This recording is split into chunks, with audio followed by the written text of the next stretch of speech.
So what happens when the Israelites forget everything they've learned? The book of Deuteronomy, that's what. Welcome to this episode of The Grain Offering.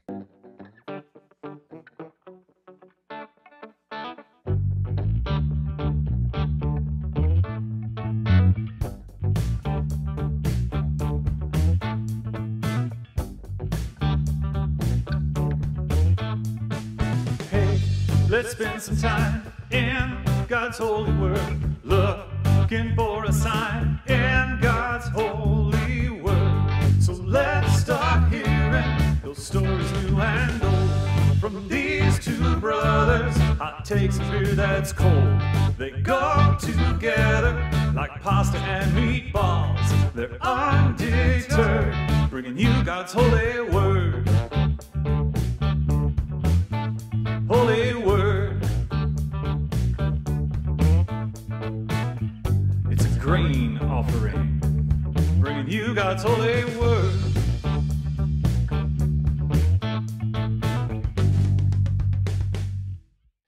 So Jeremy, welcome to the actual in-person stuff. Well, I should welcome you. This is my house. Oh, that's true. Yeah. So Welcome to the in-person Oh, stuff. awesome. Thank you. Thank you. A beautiful house. I see the Yeah. backdrop for in-person now. No, not a virtual backdrop. Yeah, it's not a virtual backdrop. I can confirm that it's not a virtual backdrop.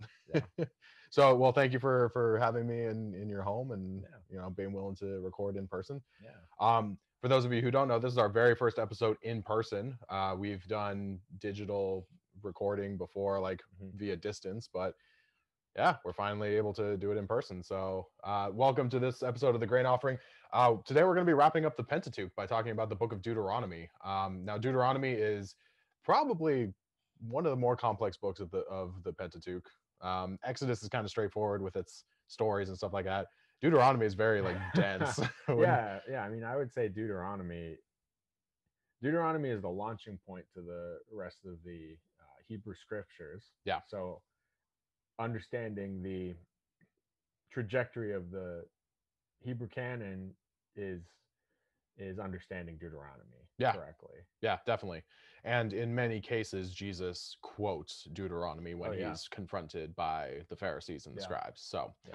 So, all right. Well, by this point, people know what we're doing here, but just to remind everybody, the Grain Offering, Jeremy and I are both youth pastors. We work with students, and we both love the Bible. We both love drinking beer. So we decided, hey, let's start a show called The Grain Offering. The Grain Offering itself comes from Leviticus, and it's, the directions on how to prepare the grain offering to present to God. So since beer is made from grain, we drink beer, therefore beer and the show is our grain offering. So that's airtight logic, right? Airtight, not heretical at all. Not at all. So if we burst into flames, maybe we'll get some more views.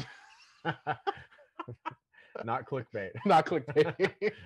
Youth pastors burn into flame. All right. So what beer have you chosen for this week's episode of Deuteronomy? All right, so I have it back here. Okay. I'll be reaching back and forth here for a while. Usually just off screen is my desk, so I usually have it there, but he's there today, so don't want to reach over. Anyway, today I have a Purple Haze raspberry lager. Now, correct me if I'm wrong, but isn't Abita like the soda company from Louisiana? That's a great question. Cool. Awesome. I don't have a great answer. Sweet. Leave it, I guess, in the comments below. Yeah, I guess so. Let us know. Or don't. Yeah, or don't. It's your choice, your life. Yeah. So why'd you choose that one? Partly because it was in the fridge, right? Yeah. I'm starting to see a trend here. Yeah, for sure. The other part of it was because it was in the fridge and not a beer that my wife chose. Oh. So I'm leaving the good stuff for her. Very sacrificial of you. Yeah. Kind of like Deuteronomy. I guess. Cool. All right. Well, what'd you choose? I have a Saint Sebastian. It is a Belgian ale. And the reason I chose this one is when I was doing the research for Deuteronomy and what beer pairing to do with it, this one came up as one of the more smoother Belgian ales. And the whole thing that we're going to be talking about in Deuteronomy is the fact that it is the second giving of the law, and basically Israel's given this choice that if they abide by the law, if they follow the law, then everything will go well for them. Like the blessings of God will flow, everything will be smooth, like this ale. But if they don't, then you get whatever's left over in the fridge. Then you get whatever's left over in the fridge. Oh, there you go. There we go. So yeah, that's what I chose for this week's episode, and it's cool because it has like this little bottle stopper in case I don't finish it. So nice. Yeah. All right. So Jeremy, why don't you go ahead and crack open yours, and then I'll borrow your bottle opener. Pry off cap Abita, brewed with spring water. Ah, that was easier than I expected. All right. I also didn't show the label, so there we go. All right, Jeremy. Well, this is the first time we're able to do this in person. Yeah. So, cheers.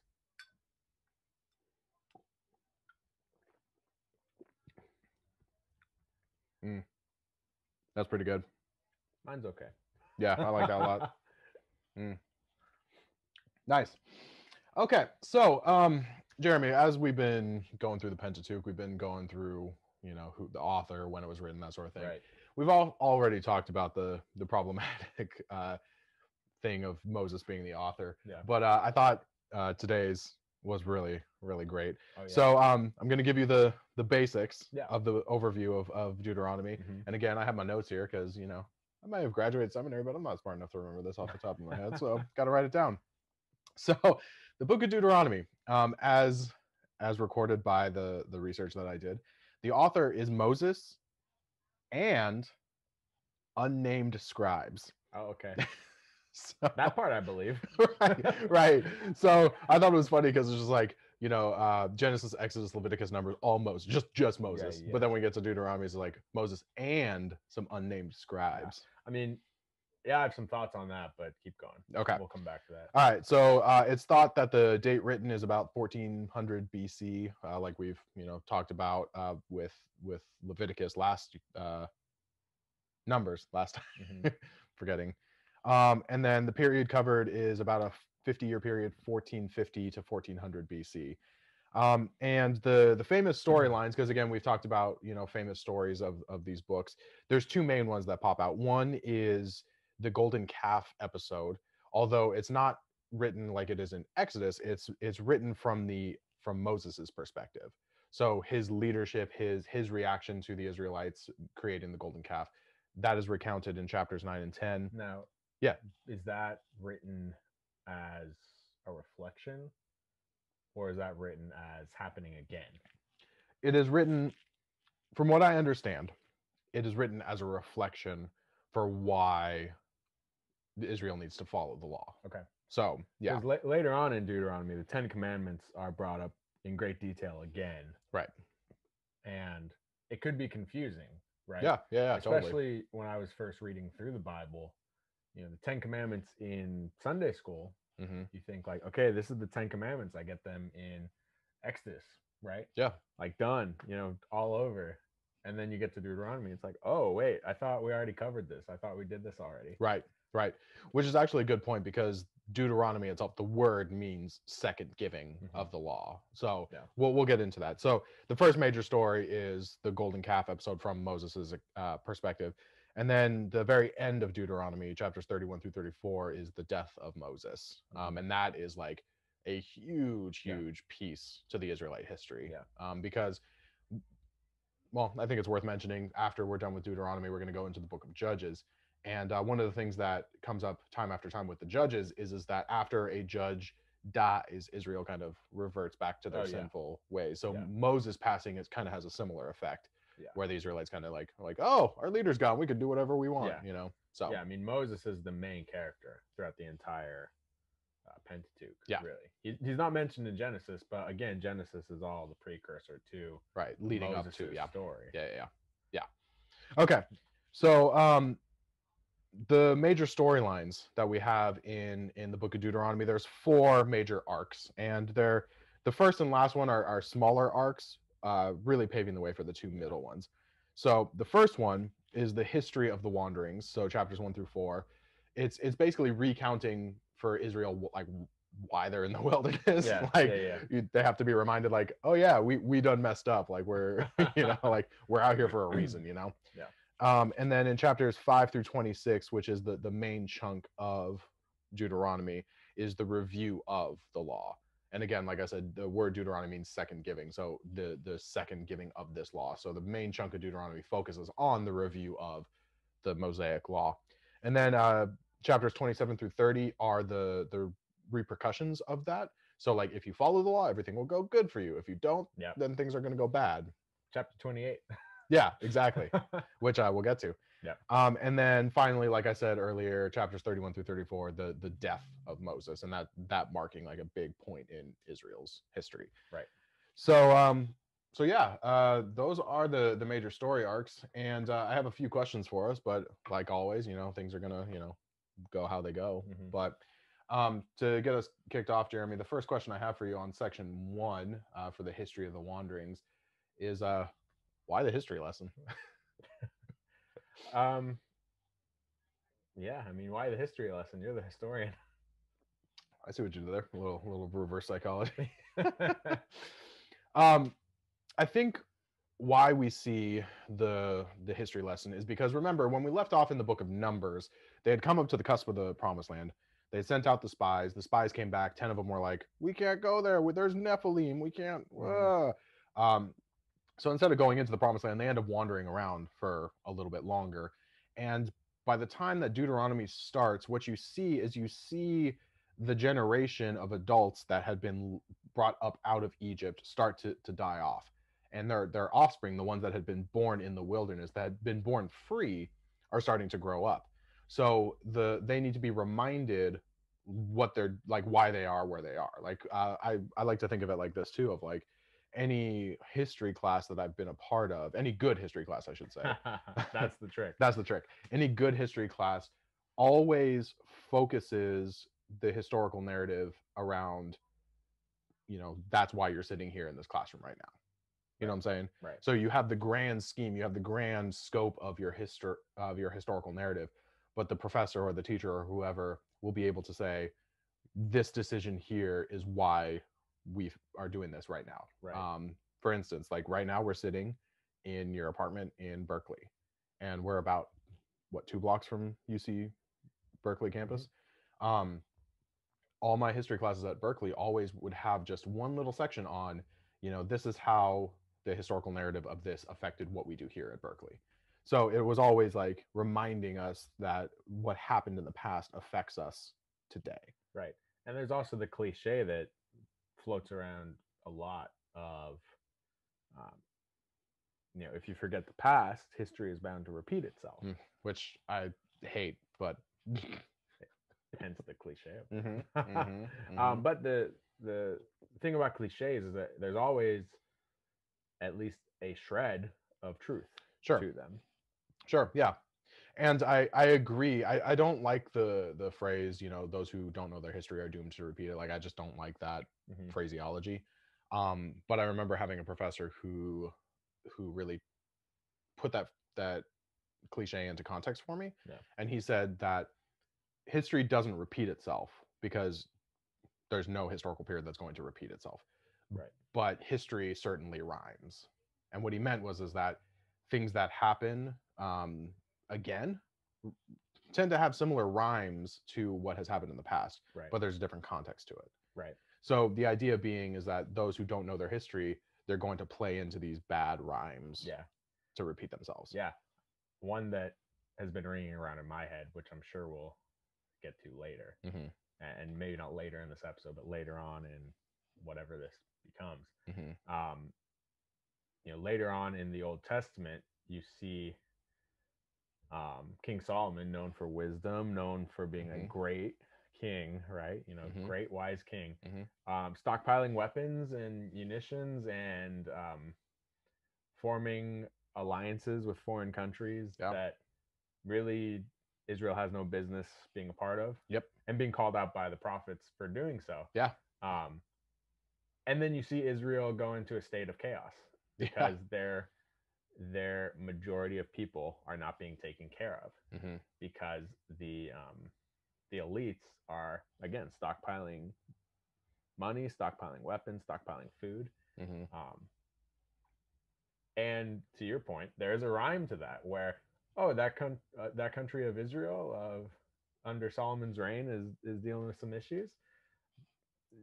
I think it's safe to say that there are countries in this world yeah, where they stockpile weapons and they stockpile money resources and food yeah, and are entering a state of chaos.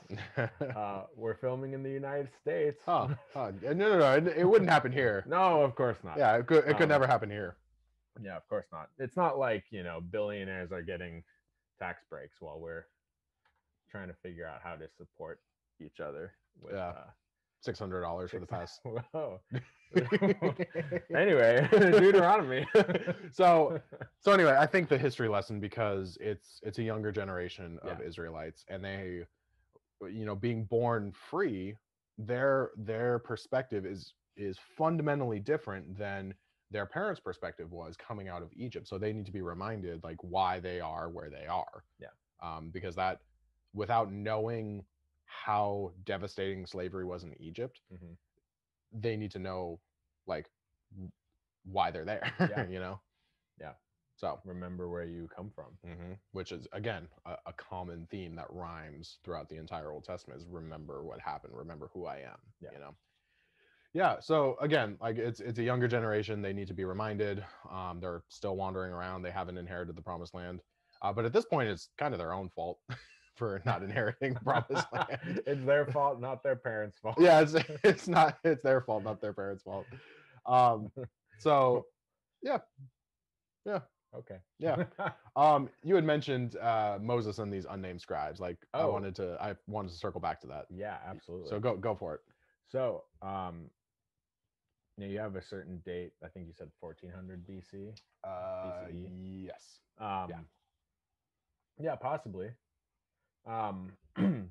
Deuteronomy has a lot of parallels with Babylonian inscriptions, specifically from the king. Okay. And the speech that Moses gives has strong echoes of a Babylonian king's script of sorts to the people for a declaration of how to live. Okay, so like it has parallels to like a royal decree. Yeah, a royal. Yeah, okay. That's the word, royal decree. Okay. See, that's why we have each other. Yeah, absolutely. So that parallel puts Deuteronomy, puts its writing in a post-exilic, or in either an exilic or post-exilic context. Interesting. So again, calling back to the issues that we have with Moses, like saying like, oh, Moses has to be the author. Yeah. Okay. Moses, he gone. He dead. He's not there in the time of the exile. Right. That we know of. I'm just kidding. Sure. I mean, he shows up transfigured in the New Testament, so who's to say? But that anyway. Heresy aside, getting ahead of ourselves.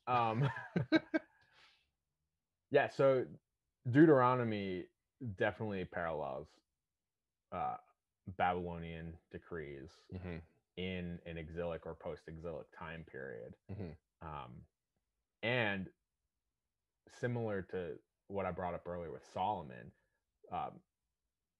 Which prophet is it? Nathan, I think. Prophet Nathan gives Israel a bunch of warnings about, here's what's going to happen when you get a king. They're going to stockpile horses. They're going to stockpile weapons. They're going to take many wives. They're going to take your sons into their army. Right. Yeah. They're going to take however much of your land and your harvest and your wine and all that. Later down the road, first, maybe Second Kings, probably Second Kings, I think. Maybe. I don't know. Solomon is called out for doing the exact things that are the warnings in, it would have been First Samuel, when Saul is being anointed. Yeah, so it would have been Nathan the prophet, right? I think so. Yeah. I'll correct it down here if we're wrong. So you see that if you read the Bible kind of book by book, it's this crazy prophetic voice, right? Yeah. Which it is, right? Yeah. Prophecy I think growing up, we often think of prophecy as like, oh, you're a fortune teller. You're foretelling the future. Right. You're seeing into a situation and Right. bringing wisdom. Yeah.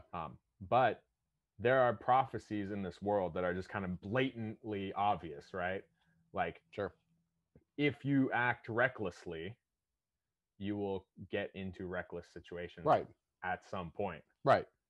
And maybe that never happens, and maybe that's fine. But you can observe the world around you and make a claim, and often that claim will become true. Yeah. So for the prophets of Israel, when they see radical injustice, maybe not radical injustice, but incredible injustice is how I'll say it, they can call out a certain truth of saying, hey, this is not going to go well when you're not taking care of the people around you, when you're not taking care of...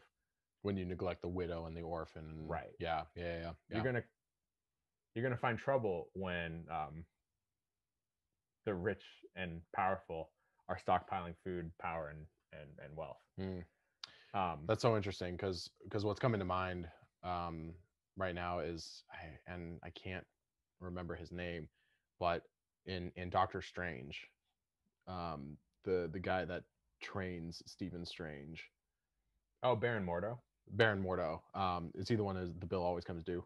Yeah. So Baron Mordo. So it always comes due. Yeah, that's what reminded me of you. He's basically saying like, there's too much magic in the world. Like he's going at the end of it, he's like taking magic away. Spoiler warning for Doctor Strange. Again, if you haven't seen it by now, come on, we're you had all of quarantine. Like, but his whole thing is like there needs to be a balance. Like, and the bill will always come due. So you can make all these radical and reckless decisions, but the bill will always come due. Like there will always be a price to pay, and somebody will have to pay it.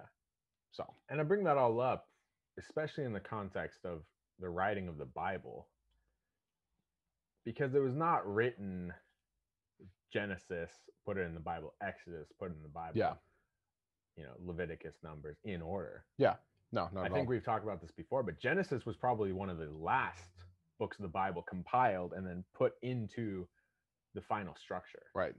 So when we see these warnings of this is what's going to happen, and then those things happen, remember that a lot of the Bible was put together and written on papyrus in a post-exilic context, like after Israel being sacked by Babylon. Okay, I was going to say, for those of us who don't know what post-exilic means, what are you saying? So there's the exilic period in the Bible where Israel is taken from their home and taken into captivity in Babylon, specifically the wealthy and powerful of Israel. Think about Daniel, Shadrach, Meshach, and Abednego. The story, those stories, they are the young elite, for lack of a better word, that are taken from Israel into Babylon. The poets, the musicians, the politicians, the culture creators, the bureaucrat, bureaucrats. If you want to take power away from a nation, you take away their power players. Their intellectual elite. So they're taken to Babylon and live in Babylon in exile and are not able to return to their homeland for 70 years. So the Bible is usually seen in pre-exilic or post-exilic terms. So pre-Babylon or post-Babylon. Right. So what you're saying then is the majority of the Hebrew scriptures wasn't compiled or wasn't written down until that post-exilic period, when they're coming in contact with a lot of other societies, a lot of other religions that have their religious clout in writing. Right. Because remember, when the Israelites are taken into captivity into Babylon, the reason why the Babylonian Empire was able to stretch as far as it did was because of that practice of taking the cultural elite into their ranks. Like Babylon and Assyria were known for their bureaucratic structures. Like they were really good at bureaucratic structures and administration. So Babylon would collect all these elites from all over the world that they were conquering, and that meant like you had intellectuals from the Far East, you had intellectuals from the ancient Near East, you had intellectuals from Africa, from Babylon, from Europe, like all over the world. Which is why it's such a radical claim that I'll get there in a second. It's really remarkable because Israel itself is not a prime location for it's not a prime location to hold, except for the fact that it's a gateway to Egypt, that is a gateway to... It's a strategic point to get to a larger military and economic power. So Israel itself, and this deserves a lot more context than I'm going to be able to give. Sure. But Israel itself really isn't that meaningful to a powerhouse like Babylon or Assyria or Egypt, except for what they can get to through it. Yeah. So that is why it's such a bold claim for the biblical authors to say, Daniel, he had it right. The Israelite in the court of Babylon had it right. Yeah. Shadrach, Meshach, and Abednego, they had it right. Yeah. I mean, even oh gosh, what's his name? Esther and Mordecai. Yeah. Like Mordecai, like being the second in command. Oh yeah. You know, yeah. Bold claims that Israel's God is more powerful than the gods of every other nation. And we see royal decrees to that effect. Like King Darius says, like, clearly the God of Israel is the one true God. Right. You know? And these are all radical claims because Israel, in the large scheme of how quote, how the world functions by the functions of wealth and power, Israel is not a power player. Right. Because at the point that they're taken into Babylonian captivity, they are no longer in the same status as they were under Solomon. Because David and Solomon kind of led Israel into this golden age where people from all over the world were coming to the court of Solomon and stuff like that. But subsequently after Solomon, it just goes downhill pretty quickly. So the idea being, by the time that they're taken into captivity, they're no longer the power players that they even once were. But even on the grand scale thing, they're really not power players to begin with. Yeah. So this brings up the question, I think, why does this all matter? Right? Yeah. Especially to the book of Deuteronomy. Yeah. Thank you. I was going to ask the same thing. What we see is warning, and then the warning happening. Prophecy. We see that also in Deuteronomy. In a similar light, because this all was sparked by you asking about the scribes. Right. The unnamed scribes. Unnamed scribes. Yeah. I do believe that unnamed scribes put the book of Deuteronomy together. Yeah. And I believe that because I think these unnamed scribes were in exile and assembling these books and these writings in exile. Yeah. Because, again, the context of Moses's final speech being that of a Babylonian royal decree, and also the claim later on in the Old Testament that Hezekiah, king of Israel, finds the book of Deuteronomy, finds the law, and then it's citing all of these claims and inherent issues with why Israel fell to begin with. Right. And all of that matters because the biblical authors are doing something here that's brilliant. They're doing something here to set you up as the reader, as the hearer of this story, to understand things later on down the line in a whole different light. Yeah. Babylon invading Israel, destroying the temple, and taking a big portion of Israelites into exile is directly connected through the biblical author's mind and writing to Israel's failing as a nation. Yeah. So again, like, authorship of Deuteronomy, did Moses write it? I don't think so. Right. No. But it's nonetheless important. Nonetheless important. Yeah. Yeah. And again, I think this was something we talked about it with Genesis as well, but I think it's worth repeating, and that is when we put stock in like the literal fact of the biblical author, then that can be very kind of tumultuous. Yeah. Like for instance, if we insist that no, Moses is the author of Deuteronomy and nobody else, then as soon as we find out like, oh, unnamed scribes, like then our position falls apart. Yeah. So we're not saying that we're, chucking Moses out and saying like, oh, well, there's no way he could write it.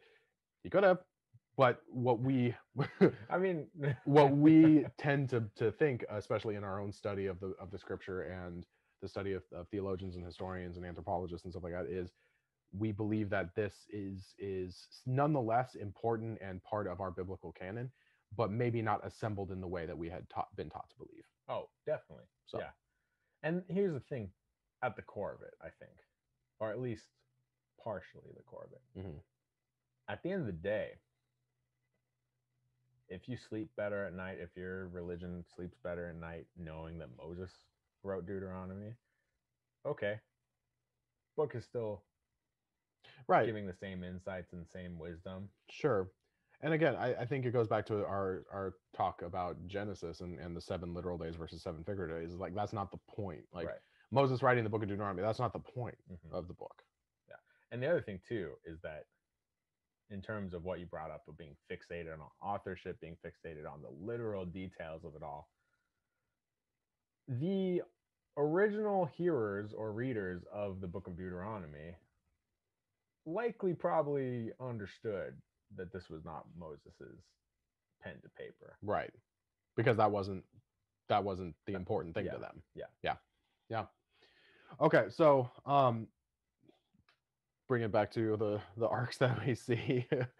So we talked about the history of the wanderings, and then the second arc that we see is the reaffirmation, the retelling, the review of the law itself, and that's in chapters 5 through 26. Right. And the question I have for you, Jeremy, is why is there such an emphasis on the law? Like, out of the entire 4 story arcs in Deuteronomy, the emphasis on the law is the most substantial. So why this emphasis on the law? Oh yeah, I think I talked about this in Leviticus a little bit in our video on Leviticus.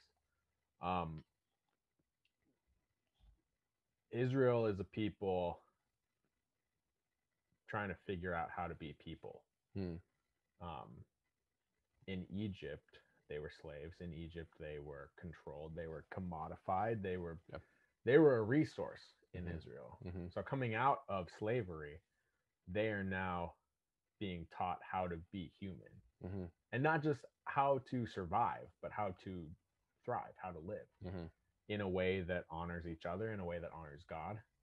So the emphasis on the law is connected not exclusively, but very directly to their nature as people. There's the saying, like, rules are meant to be broken, right? Yeah. But for Israel in this story, it's way less of that. And we get, depending on what vein of Christianity you're raised in, people will tell you like, oh, the law was put in place to show that we are like totally deprived as humans, that we're unable to hold up the law, we're unable to, very Calvinist, to live by the law. Exactly. So like, it's almost a trap, right? Like, the purpose of the law is to show that you're terrible and unable to keep the law. I don't think that's what is going on here. The law for Israel is their lifeline of like, you can do whatever you want in this world. But again, there are repercussions to the way you act and the way you treat one another. The bill will always come due. Yeah. So the law to Israel is a fundamental way of interacting in the world in a way that is beneficial to each other, beneficial to the land, beneficial to God. Yeah. And we like to throw it out because we're not ancient Israelites. Right. And I think, okay, so the comparison I'm going to make, because again, the way my mind works is connecting to metaphor and trying to, anyway. What I'm about to say, the example I'm about to use, is not a one-to-one comparison by no means, because I think we fall into a trap of like, America is Israel. Oh, yeah. So I want a disclaimer saying we're not Israel. America's not Israel. But what made me think of American history was your saying of like coming out of slavery and kind of figuring out what it means to be human and really self-govern yourself. So again, not a one-to-one comparison, but similar rhyme to the American Revolution. Like all of a sudden, there is a free people that need to determine how they're going to rule one another. And the emphasis on the law is the Bill of Rights, the Constitution, the amendments to the Constitution, all these things. There's a huge focus on that because that will determine how they will function as a governing society and body. So again, not a one-to-one comparison, but Israel, I feel, is in a similar situation when they come into the wilderness out of Egypt of like, all of a sudden they can now make the decisions for themselves of how they're going to rule. And thankfully they have a God who is in covenant with them and says like, actually, here's the list of rules, So here's a little fun fact. In one of our previous episodes, Jeff talked about anachronisms. I'm going to catch him in one right now. Uh-oh. Earlier you said, Israel is a lot like America and the American Revolution. I said it rhymed. It was not a one-to-one comparison. No, but like just the saying of it was like America. America came after Israel. Yeah, sure. Gotcha. Okay. I guess don't watch me anymore. I'm completely I'm completely uncredible as No, I wouldn't say completely. Thanks, man. Appreciate that. Okay. All right. So anyway, yeah, I think too the emphasis on the law is like that is how God chose to interact with Israel. Like, if you follow these laws, this is the blessing that will come with it. I will be with you. I will go in front of you in battle. I will do all this. I will do all these things for you. So the emphasis on the law is not necessarily to highlight the imperfection of humanity, because I've heard that too. It's my lead pastor Eric mentioned in a sermon one time that the law acts as guardrails to keep Israel on track. So it's directing, it's keeping Israel between these things and saying like, this is the way to God. So this will be a very niche example. Yeah, go for it. But Deuteronomy is a blueprint for a perfect society. Yes. Yeah. You call out what you want to on like what that means, like what society means, what perfect means, whatever. But I will never forget this example in my Old Testament class at seminary, being that Deuteronomy is like the city of Irvine. Anachronisms. Okay. Okay. Where the city of Irvine was charted out and planned to be the city of Irvine in its full form. Right.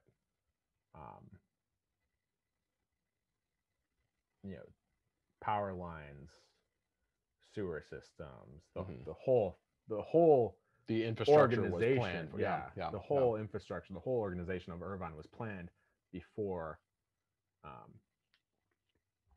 digging started. And this might not be true. I'm not like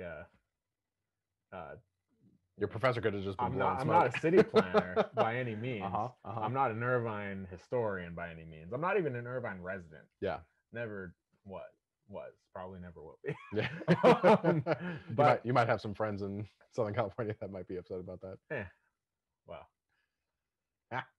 not in Irvine. Anyway. But anyway, Irvine is like again, this perfect blueprint in the same way that Deuteronomy is supposed to be a perfect blueprint for the Israelites. Sure. Yeah, that makes sense. Yeah. And again, it's not only like legal code, but it's also moral and ethical code. Like you said, how to interact with the earth so that everything is flourishing. Yeah. And I think what it, and then we're gonna move on, but I think one of the things that we have kind of failed to talk about in the Pentateuch is this idea of shalom. Oh. And how central that is to the Israelite consciousness. Yeah. Now, for those of you who don't know, shalom is the Hebrew word for peace. And one of the things that I don't really like about English is that English kind of fails to capture the complexity of these languages, of these ancient languages. Yeah. Because shalom we translate as peace, which it is, but that's not the whole of it. Shalom in the Bible, especially in the Old Testament, talks more about wholeness or completeness or God's blessing in living into the complete and whole person that you are or were created to be. So the idea that God's law, the law in Deuteronomy, seeks the shalom of all is it seeks the completeness and wholeness of all creation, slaves, widows, orphans, people in power, people without power, disenfranchised people, people in the margins, foreigners, exiles, like all these people. The law focuses on bringing them wholeness and completeness. Yeah. So shalom, right there, because I'm cool, the biblical idea of shalom is this completeness, this wholeness. And I think that the English word for peace kind of, I don't know, boils it down to it. Like it's unrecognizable in English, I think. So I would add too that the idea of shalom, like yes, peace, yes, wholeness, yes, completion, like being completed as a full human or living as a full person. Yeah. At times those, for me at least, sound very kind of amorphous and like out there, like, okay, what's it mean to be complete? There's a yearning aspect almost where like I will be complete when X, Y, or Z happens. Like yeah. But there's still, and this is the beauty of Hebrew scripture and Hebrew storytelling. Shalom also has an implication of working as it should, right? So like functioning as it was designed to function. So like you see a clock or a watch, when all the tiny cogs and pieces are working together, then it is shalom. It's working as it was designed to work. There's a very practical sense to it too, where you're working with the land the way it should be worked, the way it was designed to be worked. Right. The earth has an incredible coping mechanism for humanity. Left on its own, the earth, and I like, yes, the planet, but also just like ground, like dirt, earth will recharge itself with nutrients given enough time. And that's how it was designed to function. Right. Yeah, totally. So I think the law, this emphasis on the law, why Deuteronomy dedicates so many chapters to it, is because it is central to Israelite consciousness. Like you cannot be Jewish in the Old Testament or in the New Testament without having some sort of understanding of the law. So then after the review of the law is when we get into the third section of Deuteronomy, and that is chapters 27 through 30, and that is the curses and the blessings associated with the law. Deuteronomy 28. So tell us a little bit about Deuteronomy 28. Deuteronomy 28. Moses is up on a mountain, whatever, talking to the Israelites, whatever. Typical. Typical Moses.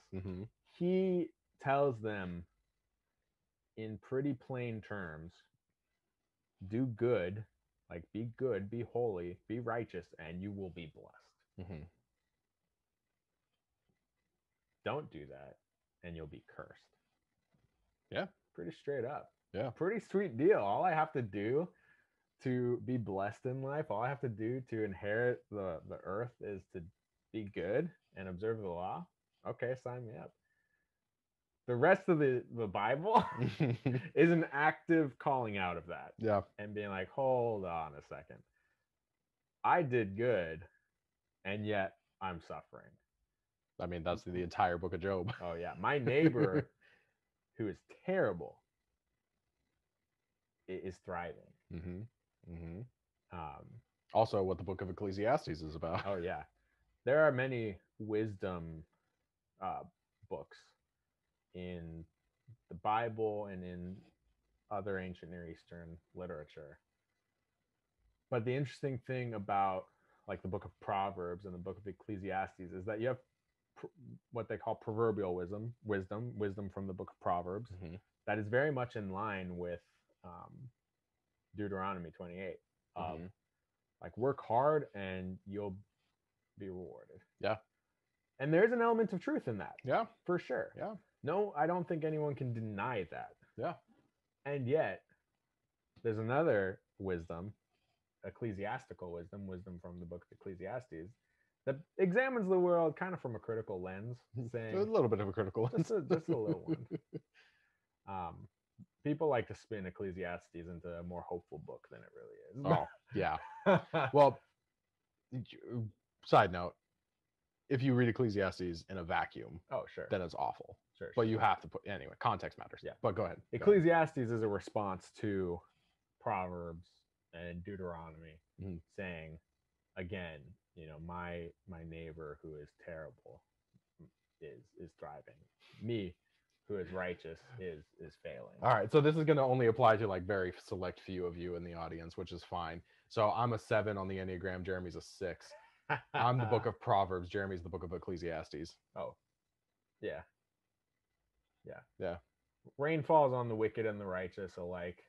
God blesses the richest, the richest, yeah, the richest, and the poorest. Yeah. The righteous is what I meant to say. God blesses the righteous. God blesses the unrighteous.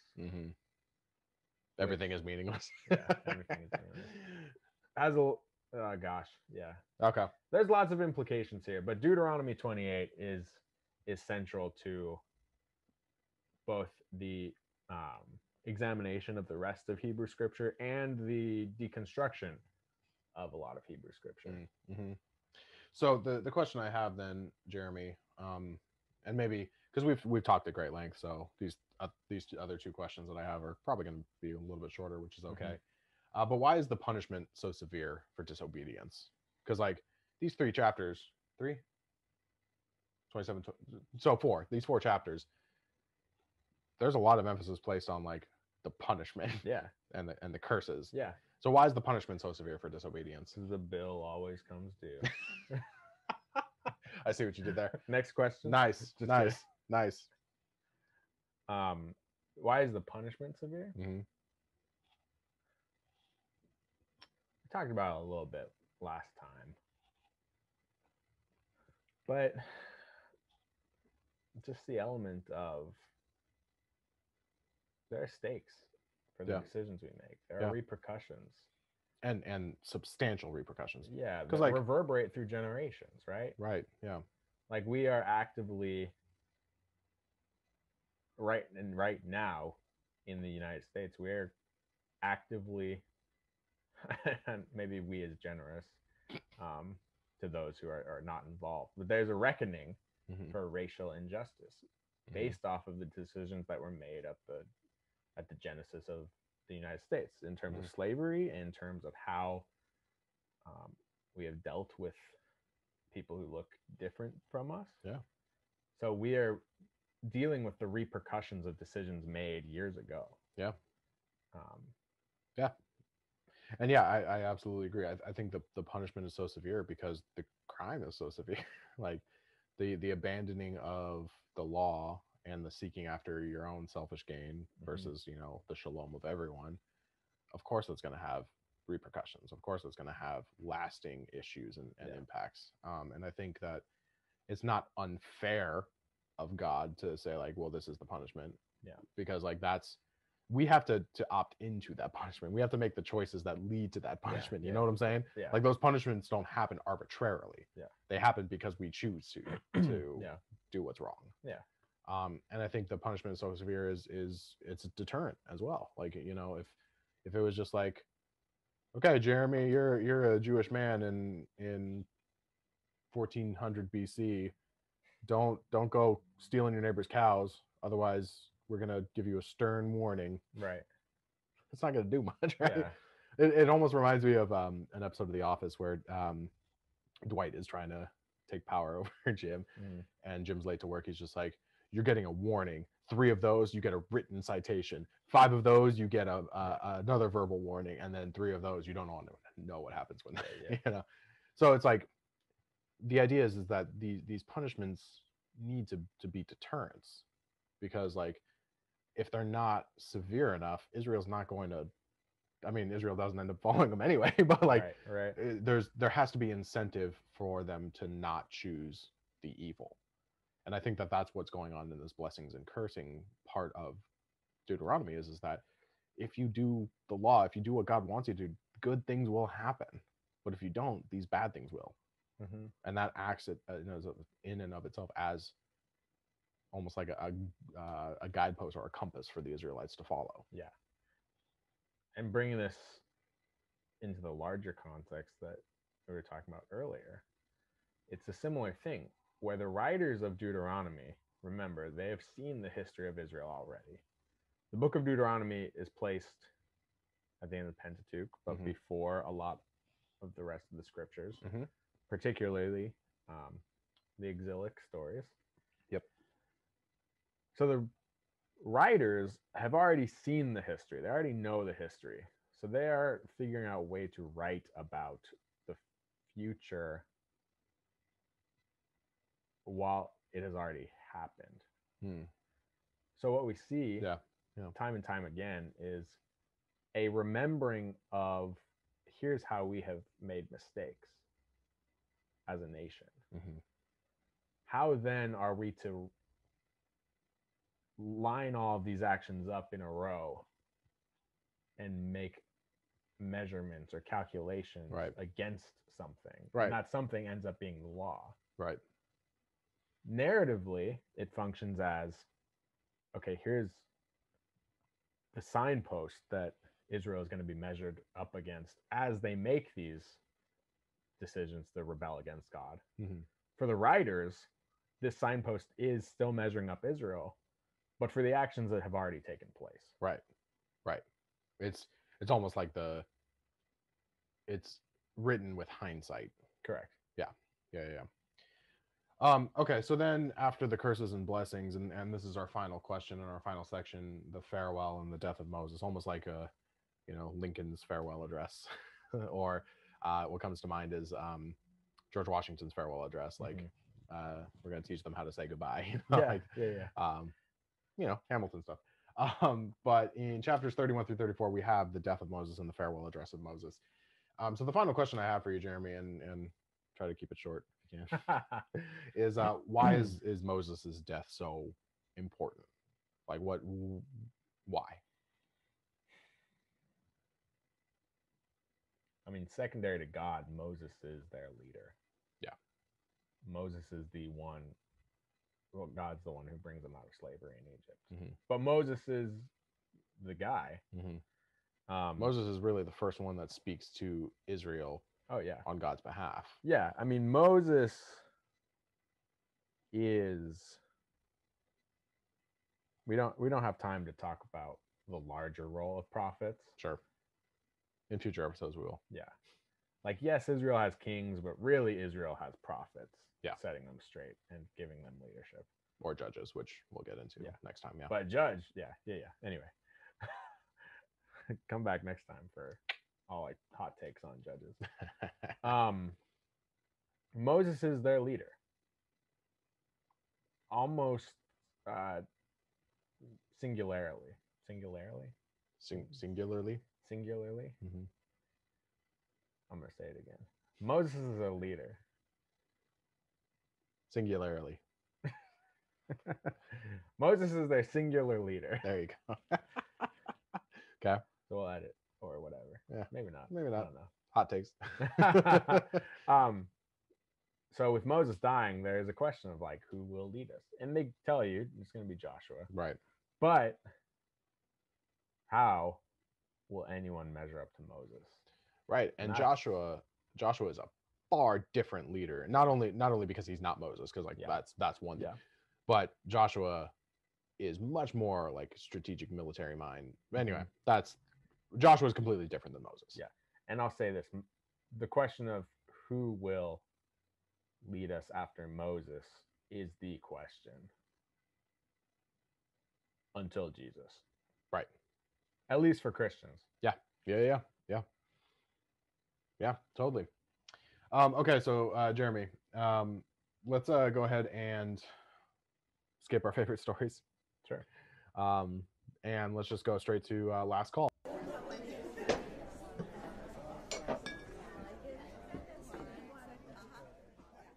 And last call is our final thoughts on the book of Deuteronomy. So I guess I'll start.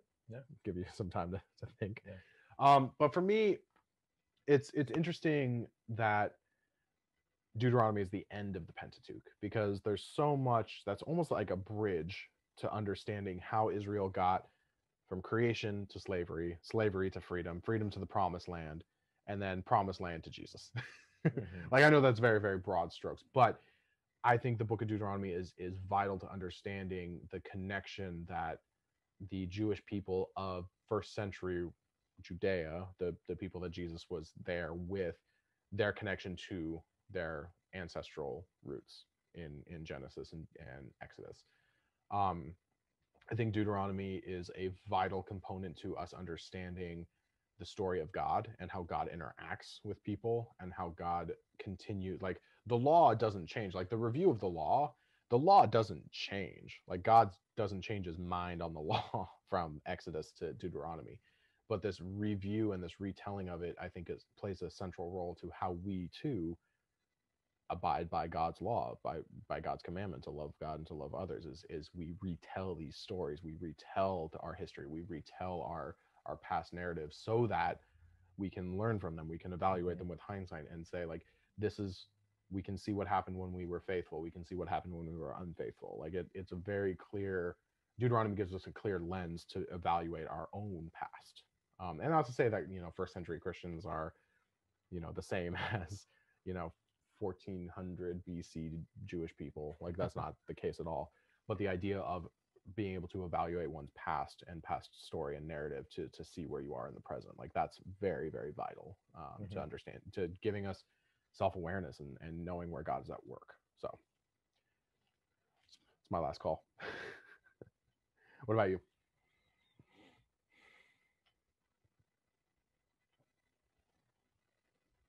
It could sound bold. Okay. I'm here for bold. But a good understanding of Deuteronomy is foundational to an understanding of the Bible as a whole unit. Yeah, I agree. Deuteronomy, through what you were saying of remember your story, remember your history, it shoots you to the past. But again, with its connections to exile, with its connections to what we can, with its connections to the wisdom that we can glean from placing it in a larger context. Yeah, it shoots us toward the future. Yeah. So Deuteronomy, in a very large way, is a grounding point. It's an anchor point. Yeah, I agree. And again, Deuteronomy 28, man, oh man. The whole Bible, arguably the whole existence of humanity. Because remember, this is just, Jewish and later on Christian language for the question of what's fair and what's unfair. Yeah. So Deuteronomy 28 really puts you through the ringer when asking some of life's hardest questions. Yeah, definitely. So nice. worth a read. Yeah. And again, I think Deuteronomy 28, if you somehow don't want to read the entire book of Deuteronomy, which you should, it's a great book. Deuteronomy 28 is a vital, like a linchpin chapter. Yeah. So check it out. So Jeremy, before we finish out this episode, where are we going next? We're done with the Pentateuch. Yeah. So where are we going? We're skipping some stuff. Okay. Going straight to the judges. The judges. So the next few episodes, we're going to be going deep into the lives of the judges. Judges, for those of you who don't know, you have the book of Deuteronomy, and then you have the book of Joshua. Yeah. Joshua talks about the military exploits of Israel inheriting the promised land. So I guess we're not really skipping that much. Yeah, we're not. But I mean, we're going to mention Joshua at some point. Maybe. But Joshua leads Israel in military battles against the nations that are inhabiting the promised land. And then Judges talks about what happens after they inherit the promised land. Mm-hmm. So we'll be diving into each judge and talking about them. We'll have some new beer. We'll have a little bit of a new format. They're going to be a little bit shorter. Yeah. So I was going to say that, a little bit of experimentation. Yeah. So if you like the series on the Pentateuch, like us just jabbering on, sorry. Yeah, you're going to be disappointed. But yeah, we're going to try and aim for shorter episodes, more streamlined. We're trying things out. We're learning on the go. So thank you for joining us. If you like what we're doing, go ahead and subscribe, and smash that like button. Turn on that bell for notification. And yeah, if you have any questions, drop a comment in the section down below. And yeah, thanks for joining us for our grain offering. So that being said, you ready? Yeah. All right. My name's Jeff. I'm Jeremy. And this has been our grain offering.